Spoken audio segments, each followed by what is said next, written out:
પરિવાર તથા ભારતની બૌદ્ધિક સંપદા એવા મારા વહાલા વિદ્યાર્થી મિત્રો તથા ઉપસ્થિત તમામ વડીલોને ભાણવડની ભૂમિની દીકરી કરંગિયા પ્રિયાંશીના કોટી કોટી વંદન. Science is the magic of the universe and we are its magicians. તો આજે હું તમને વિશ્વના આ જાદુ સમાન વિજ્ઞાન અને ટેકનોલોજી વિશે થોડું ઘણું કહીશ. સૌપ્રથમ તો આ વિજ્ઞાન અને ટેકનોલોજી એટલે શું? આ ભૌતિક વિશ્વમાં કુદરતના અપાર નિયમો છુપાયેલા છે. આ જ નિયમો અને સિદ્ધાંતોની જાણકારી એટલે વિજ્ઞાન. અને આ જ વિજ્ઞાન જ્યારે વ્યવહારમાં પ્રયોજાય ને ત્યારે તે ટેકનોલોજી. આ વિજ્ઞાન અને ટેકનોલોજીના સહારે 21મી સદીના માનવીએ શું નથી કર્યું. સમુદ્રના પેટાળમાં, જ્વાળામુખીના તળિયે, નિર્જન બરફના પહાડોમાં, ચંદ્ર સૂર્ય તથા મંગળની અવકાશ યાત્રા દ્વારા અદ્ભુત અને અભૂતપૂર્વ સિદ્ધિઓ હાંસલ કરી છે. અવકાશમાં કૃત્રિમ ઉપગ્રહો તરતા મૂક્યા છે. અરે જ્યાં સુધી સૂર્યના કિરણો નથી પહોંચી શકતા ત્યાં સુધી પહોંચીને માનવીએ અભૂતપૂર્વ સિદ્ધિઓ હાંસલ કરી છે. આ વિજ્ઞાન અને ટેકનોલોજીના કારણે અસાધ્ય ગણાતા રોગો સાવ સામાન્ય બની ગયા છે. એટલું જ નહીં, 460 કિલોમીટર પ્રતિ કલાકની ઝડપે દોડતી ચાઇનાની મેગવેલ ટ્રેન, તાજેતરમાં જ લોન્ચ થયેલી 445 કિલોમીટર પ્રતિ કલાકની ઝડપે દોડતી બુગાટીની કાર જેવા અત્યંત ઝડપી વાહનોની મદદથી માણસ ઘડીના છઠ્ઠા ભાગમાં ક્યાંથી ક્યાં પહોંચી જાય છે. આટલું જ નહીં, પરંતુ સુખ સગવડના સાધનો જેવા કે મોબાઈલ, ટેલિવિઝન અને રોબોટ જેવી શોધ તો માનવ જાતિ માટે વરદાનરૂપ છે. અને અત્યારના સમયમાં તો AI એટલે કે આર્ટિફિશિયલ ઇન્ટેલિજન્સની પણ ઘણી બોલબાલા છે.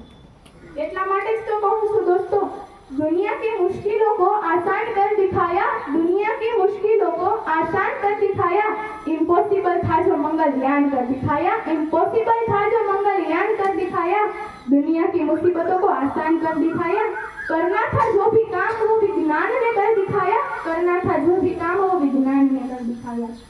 પરંતુ આ જ વિજ્ઞાનનો ઉપયોગ જ્યારે માનવ અને પ્રજા કલ્યાણની બદલે પોતાનો સ્વાર્થ સિદ્ધ કરવા થાય ને ત્યારે માનવ જાતિને ઘણા કપરા પરિણામો ભોગવવા પડ્યા છે.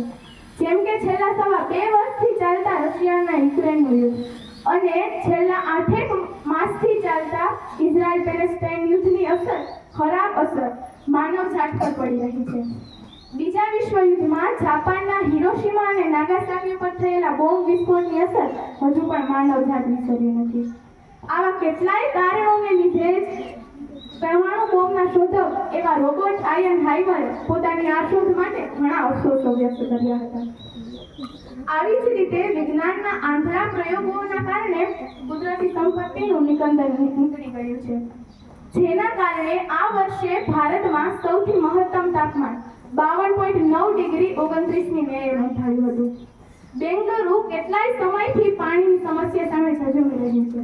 અને ઉત્તર ભારતના કેટલાય એવા પ્રદેશો છે જેમાં હવાના પ્રદૂષણના કારણે જાહેર રજાઓ જાહેર કરવી પડી છે.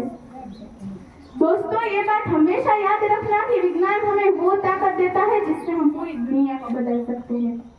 અને વિજ્ઞાનની આ જ તાકાત ભારત પાસે પૌરાણિક કાળથી હતી, જેના કેટલાક ઉદાહરણો હું તમારી સમક્ષ કહેવા માંગુ છું.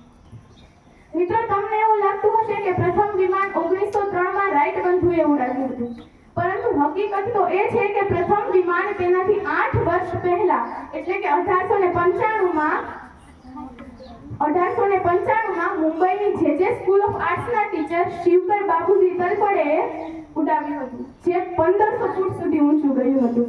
શિવકર બાબુજી તલપડે તેમના વિજ્ઞાન બનાવવાની પ્રેરણા પાંડવોના ગુરુ દ્રોણાચાર્ય અને એમના પણ પિતા એટલે કે મહર્ષિ ભરદ્વાજે 7000 વર્ષ જૂના લખાયેલા પુસ્તક વિમાનશાસ્ત્ર પરથી લીધી હતી. આ ઉપરાંત તમિલનાડુના 2000 વર્ષ જૂના તિરુમલાયમ જૈન મંદિર એમનાથી જોડાયેલી એક ગુફામાં ડાયગ્રામ આવેલું છે. આ ડાયગ્રામમાં પંખાના રોટર્સનો ઉપયોગ થયેલો છે. આ એ જ રોટર્સ છે કે જેનો ઉપયોગ મોટરમાં થાય છે. તે માટે જ વૈજ્ઞાનિકોએ તેમને એક ધાર્મિક ચિત્ર નહીં પરંતુ ટેકનિકલ બ્લુપ્રિન્ટ કહી છે. જો વાત પૌરાણિક વિજ્ઞાનની થતી હોય તો લોહ સ્તંભ કઈ રીતે ભૂલાય? લોહ સ્તંભ 1600 વર્ષ જૂનો હોવા છતાં પણ તેને કાટ લાગ્યો નથી. પરંતુ આશ્ચર્યની વાત તો એ છે કે વૈજ્ઞાનિકો દ્વારા જાણવા મળ્યું છે કે તેમાં ભરપૂર પ્રમાણમાં ફોસ્ફરસનો ઉપયોગ થયો છે. જ્યારે ફોસ્ફરસની શોધ જ 1669માં થઈ હતી અને આ લોહ સ્તંભ તેનાથી પણ 1200 વર્ષ જૂનો છે. તો આ બાબતો દર્શાવે છે કે પૌરાણિક કાળના વિજ્ઞાનમાં કેટલી તાકાત હતી.